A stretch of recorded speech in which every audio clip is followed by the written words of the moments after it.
Hi everyone, it's Mrs. Bebo.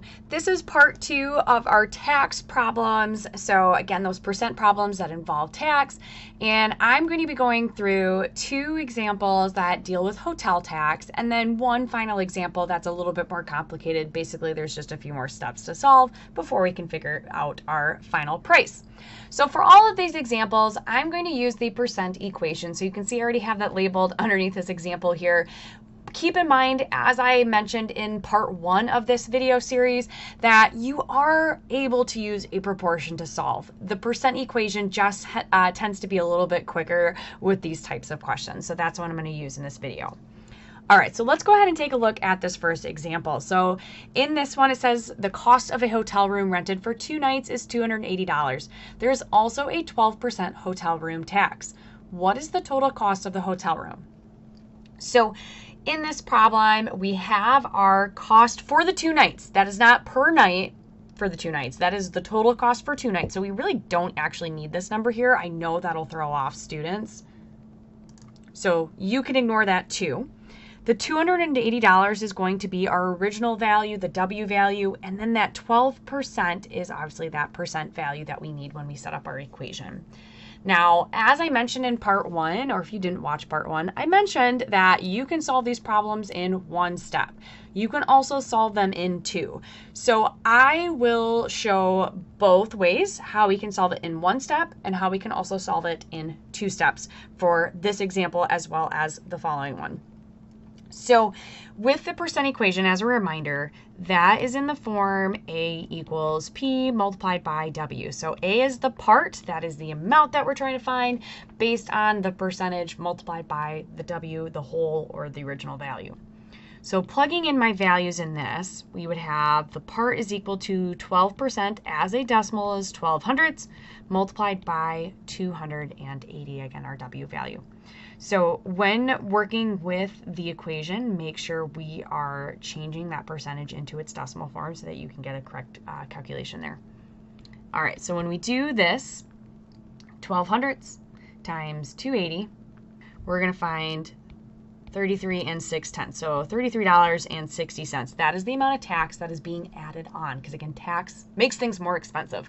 So we're going to have 280 plus the 33.60, and that's going to give me my final cost for this hotel room, which will be $313.60.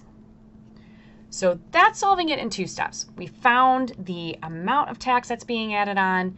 We literally added it on to the original value to find that our grand total was $313.60.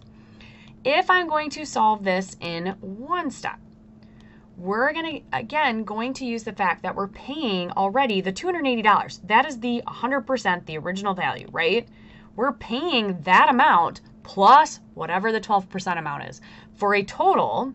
So if we do 100 plus the 12%, you're paying a total of 112% of the original cost. So I can set up my equation using this percentage, again, in its decimal form. Multiplying that by 280, we're going to end up with the same exact answer, $313.60. So it doesn't really matter which method you use, whether you solve it in 1 step, whether you solve it in 2 steps, whether you're using the equation just like I demonstrated here, or if you use a proportion.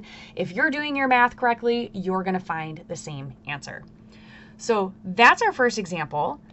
We're going to take a look at another example, again dealing with hotel tax. And so this one says the cost of renting a room with an ocean view is $275 per night, and there's a hotel tax of 14%. The campus family is planning to rent the hotel room for 3 nights. What will be the total cost for the campus family to rent the hotel room? So with this question, it's very similar to the last question, except for now, that's why I pointed out the wording in the previous question. This one is per night. That is not my grand total. So before I can even do this problem, I need to figure out what is my total cost before tax. So we need to do 275 multiplied by the 3 nights that they're staying for. So if I write out my math here, you can write off to the side, 275 multiplied by 3, we're going to find that that total is $825. So that is my W value that I'm going to use in my equation. So This one had a little bit of a step that we had to do before we can actually figure out the amount of tax that we're paying. And so the W value, again, we needed to calculate by doing $275 because that was the cost per night. They're staying for 3 nights. 275 times 3 gives us that total of $825. The tax, our percentage, is 14%. Again, I'm going to use the percent equation to solve this. I'm going to show how to do it in 2 steps as well as in 1 step. So we'll start with the 2 steps first. So again, the equation, A is equal to P multiplied by W. So A is equal to our percent as a decimal would be 1400ths, and then W, remember we got by doing 275 times 3, and that was $825. That was our grand total for the 3 nights without tax. So now when I figure out what 14% of that is, I'm going to find that that amount is $115.50. Again, that is the amount of tax, not my final answer. So to figure out my final answer, again, tax is being added on. We're going to do 825 plus 115.50 cents and find that our final answer, our grand total, including the tax, is $940.50. Now, we can do this in 2 steps, just like I showed here. We can also do this in 1 step. So if I was going to do this in 1 step, again, I'm going to use the fact that we're paying the 100% amount, which again is that 825. We're paying that plus the 14% amount of tax. So we're paying a grand total of 114% of the original, the $825 amount. So when I set up my equation, I'm going to do A is equal to 1 1400ths multiplied by 825. Again, typing that into my calculator, or maybe you're having to do this by hand, whatever the case might be, we're going to end up finding that when I multiply these 2 values together, we get $940.50, but again, in 1 step rather than in 2. Same answer, just a slightly different method to get to that result. Doesn't matter which one you use. All right, last example on tax. So in this question, it says, David goes shopping at his local grocery store and buys the items shown in the table. In the city he lives, there is a 7 3/10% sales tax on all items except for food. How much money does David spend on the grocery store, round to the nearest cent if necessary? So we have a couple steps we need to do here, and basically the first step is to figure out what in this table is not food. So if I take a look at this table, we got chicken, carrots, potatoes, paper plates, and napkins. These top 3 items are food. So tax is not going to be included on that amount. So we just need to figure out the total of those 3 items by, again, doing $6.25. We're going to add $1.99 and the $2.55 to get a grand total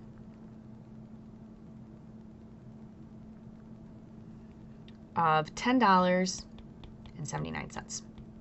That's not being taxed. So the amount that is being taxed is this bottom portion, the paper plates and the napkins. So again, we're going to figure out our total here. So we're going to do $5.50 plus the $6.15. We'll find out that our total there is $11.65.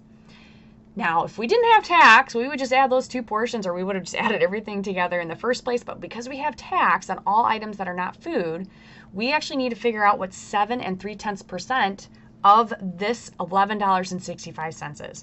So we can, again, set up a equation. You can also do a proportion. I'm going to use an equation in this case.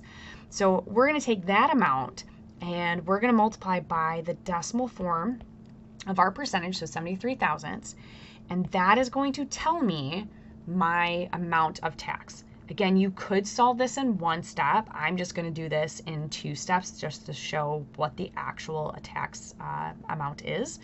And so we end up with approximately, and we're going to round to 2 decimal places, 85 cents is the amount of tax that would be added on here. So we're going to have a grand total for this portion of our price here on this table. We're going to have $11.65 plus that 85 cents. And that's going to tell me I'm spending $12.50 on, again, that portion of the table, because we do need to include tax. So my final answer for how much money we spent at the grocery store is going to be $10.79 plus the $12.50. Add these two together, we're going to get $23.29. So that is how much that David spent when going to the grocery store.